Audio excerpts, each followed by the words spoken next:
Snow didn't just fall in the deep wilderness of the Alaskan interior. It hunted.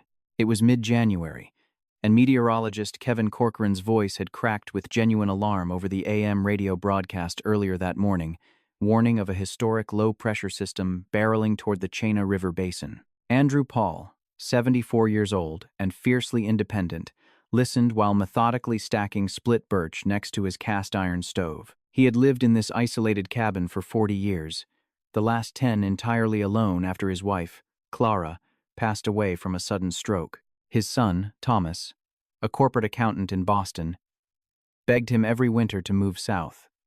But Andrew's stubbornness was as deeply rooted as the ancient spruces surrounding his property. Andrew knew storms. He knew the biting, 40-below-zero chill that could freeze the moisture in a man's lungs.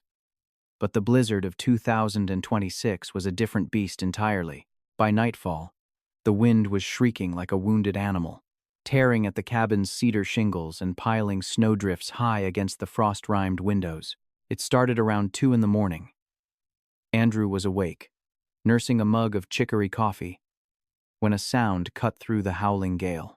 It was a heavy, desperate thud against the reinforced oak of his front porch, followed by a low, vibrating whine that rattled the floorboards. Andrew set his mug down. He reached for the Winchester rifle, mounted above the mantel. Out here, a knock on the door in the middle of a deadly blizzard usually meant trouble, a starving grizzly that had woken early from hibernation, or worse, desperate scavengers. He unbolted the door and cracked it open, bracing his shoulder against the immense pressure of the wind. His flashlight beam cut through the swirling whiteout and landed on a massive, heaving shape huddled against the firewood box. It was a wolf, but not just any local timber wolf. This creature was gargantuan, easily pushing 150 pounds, with a thick coat of charcoal and silver. A Siberian import, perhaps a rogue wanderer from across the Bering Strait ice bridges years ago, or an escapee from an illegal exotic breeding operation.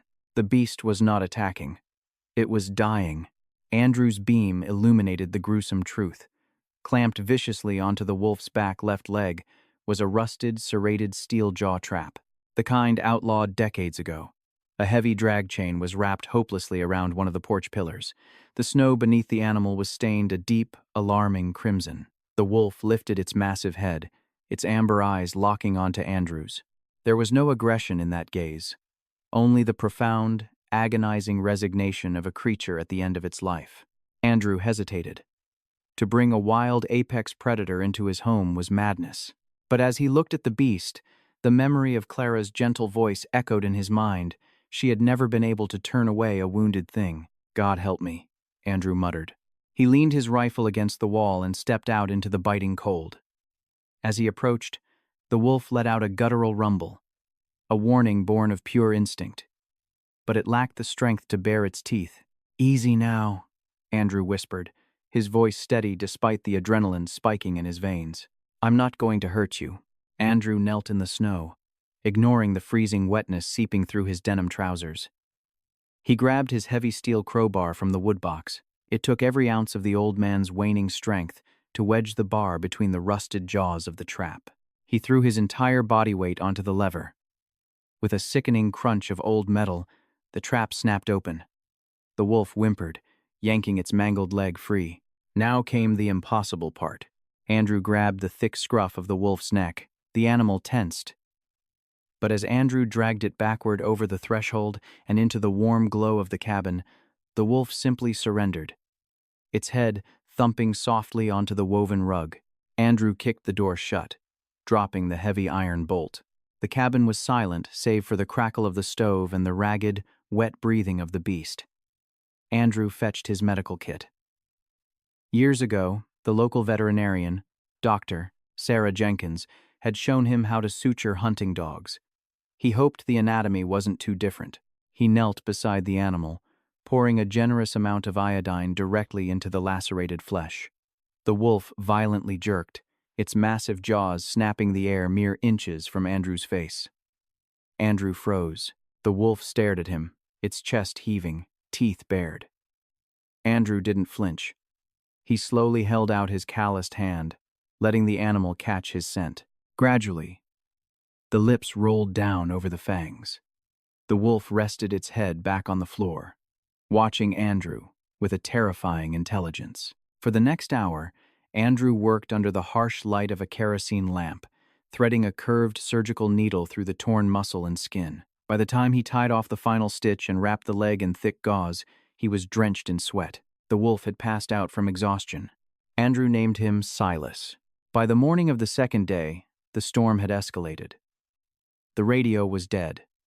The landline had been down since midnight. The snow had buried the cabin halfway up the windows, casting the interior into a perpetual, claustrophobic twilight. Silas remained by the stove, drinking water from a cast-iron pot Andrew had placed nearby, and eating strips of venison jerky. The tension between man and beast was palpable, a fragile truce forged in the crucible of survival.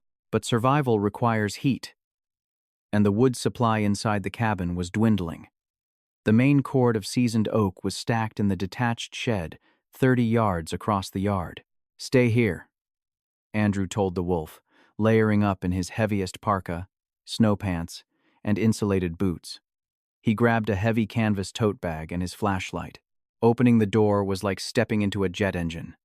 The wind blasted him backward, but he pushed through, plunging into snow that reached his thighs. The temperature was a lethal -45. He couldn't see his own hand in front of his face. Relying entirely on muscle memory, he waded through the drifts toward the shed. He made it. Shivering violently, Andrew loaded the canvas bag with heavy oak logs, his breath pluming in the freezing air. He slung the heavy bag over his shoulder and turned back into the whiteout. That was when the disaster struck.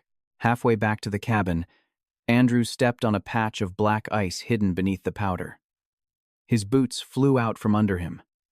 He went down hard, the heavy bag of oak crashing directly onto his right leg. A sound like a snapping dry branch echoed in his ears, immediately followed by an explosion of white-hot agony radiating from his right hip and femur. Andrew screamed, the sound instantly swallowed by the roaring wind. He tried to stand, but his right leg was entirely useless, sending waves of nauseating pain through his body. He collapsed into the snow. The cold was immediate, sinking its teeth into his bones. Panic set in. He was 15 yards from his front door. In these temperatures, he had perhaps 20 minutes before hypothermia rendered him unconscious, and another 20 before his heart stopped. Gritting his teeth, Andrew dug his elbows into the snow and began to drag himself. Every inch was an agony he had never known. The wind relentlessly buried him, mocking his frail human efforts. 10 yards, 5 yards. He could see the yellow glow of the open cabin door. By the time he dragged his shattered body over the threshold, his vision was tunneling. His fingers were numb, stiff as frozen meat. He kicked the door shut with his good leg, but he couldn't reach the deadbolt. He couldn't even reach the stove. Andrew collapsed on the floor, the bag of wood abandoned outside. The fire in the stove was already dying, reduced to mere embers. Without new wood, the cabin temperature would plummet to match the deadly chill outside within hours. Andrew lay on the freezing floorboards, staring at the ceiling. He felt the insidious, warm lethargy of advanced hypothermia creeping into his mind. The pain in his shattered hip began to dull, replaced by an overwhelming desire to sleep. "I'm sorry, Thomas," he whispered into the empty room. "I'm coming, Clara." His eyes fluttered shut. He awoke to a crushing weight on his chest and an overwhelming, suffocating heat. Andrew gasped, his eyes snapping open. The cabin was pitch black. The stove had gone completely cold. The ambient temperature in the room had to be well below freezing. Frost was forming on the inside of the windows. Yet, Andrew was sweating. He moved his hands and felt thick, coarse fur. Silas. The massive Siberian wolf had dragged its injured body across the cabin floor. Realizing the fire was dead and the man was freezing, the apex predator had acted on an ancient, unfathomable instinct. Silas had draped his immense, 140-pound body directly over Andrew. The wolf was curled tightly around the old man's torso and neck, trapping Andrew's fading body heat and supplementing it with his own blazing 101-degree canine temperature. Andrew lay there, stunned. He could feel the heavy, rhythmic thumping of the wolf's heart against his own chest. He could smell the wild scent of pine, blood, and snow. When Andrew shifted slightly, groaning from the pain in his hip, Silas let out a soft, inquiring whine, pressing his large head against Andrew's cheek. Tears welled in the old man's eyes, freezing almost instantly on his lashes. He reached up with a trembling hand and buried his fingers in the thick ruff of the wolf's neck. "Good boy," Andrew croaked, his voice barely a whisper. "Good boy, Silas." For 2 agonizing days and nights, the blizzard raged. For 2 days, Andrew drifted in and out of delirious consciousness, tormented by the agony of his broken hip and gnawing hunger. And for 2 days, the giant wolf never left him. Whenever Andrew shivered, Silas would adjust his weight, pressing closer, radiating life-saving warmth. The beast refused to let the man die. On the morning of the 5th day, the wind finally ceased. The eerie, deafening silence of the aftermath settled over the Alaskan wilderness. Sunlight pierced through the frost-caked windows, illuminating the frozen breath of man and wolf. Outside, the distant, mechanical whine of a snowmobile broke the stillness. Sheriff Bill Connolly and Deputy Greg Higgins had been digging out the county for 24 hours. Andrew Paul's cabin was at the top of their welfare checklist. When they arrived to find the porch buried and the chimney completely devoid of smoke, Bill's heart sank. "Grab the shovel, Greg," Bill said grimly, stepping off the snowmobile. "Prepare yourself. It's been -40 for 3 days. Without a fire, he's gone." They shoveled frantically, clearing the snowdrift from the front door. Finding it unlatched, Bill pushed it open, drawing his sidearm out of habit in the deep woods. "Andrew?" Bill called out, stepping into the freezing cabin. His breath plumed in the air. Then, a low, thunderous snarl echoed from the corner of the room. Bill froze, raising his flashlight and his gun. Deputy Higgins stumbled backward, gasping. There, in the corner of the room, stood the largest wolf either man had ever seen. Its fur was standing on end, its teeth bared in a terrifying display of lethal defense, and beneath the beast, lying on the floorboards, was Andrew. "My God, it's guarding a corpse," Higgins whispered in horror, reaching for his own weapon. "Sheriff, shoot it." "No, wait!" The voice was weak, raspy, and incredibly frail, but it stopped both officers dead in their tracks. Andrew weakly raised a trembling hand from beneath the wolf's belly. Don't shoot him. Bill." Bill lowered his weapon, utterly bewildered. "Andrew, you're alive? Jesus Christ, man, stay still." "That animal saved my life," Andrew interrupted, coughing violently. Sensing the shift in the room's energy and realizing the men were not a threat, Silas stopped snarling.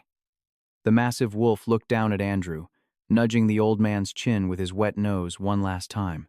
Then, moving with a pronounced limp from his stitched leg, the wolf bypassed the stunned sheriff and deputy. It paused at the open doorway, looked back at Andrew, and then vanished into the blinding white expanse of the Alaskan morning. 3 weeks later, Andrew sat in a private room at Fairbanks Memorial Hospital. The surgery on his hip had been successful through the insertion of titanium rods, though the doctors marveled that he hadn't lost any toes to frostbite. His son, Thomas, sat by the bed, holding his father's hand. He had flown in from Boston on the first available flight. "The nurses think you hallucinated it, Dad," Thomas said softly, peeling an orange. "They think you dragged a blanket over yourself, and the cold made you imagine the rest." Andrew smiled, looking out the hospital window at the distant, snow-capped peaks. He didn't argue. He didn't need to. He knew what he had felt. He knew the weight of the chest, the smell of the wild, and the profound, unspoken bond forged in the darkest, coldest night of his life. Sheriff Bill Connolly knew it too. He had seen the bloody gauze, the crushed steel trap on the porch, and the massive paw prints leading away from the cabin. Andrew Paul never lived in isolation again. He moved to a smaller, more manageable house closer to Fairbanks, but he kept the old cabin. And every winter, when the snows began to fall and the wind howled through the spruce trees, Andrew would drive his truck to the edge of the property, leaving a fresh cut of venison near the tree line. It was almost always gone by morning,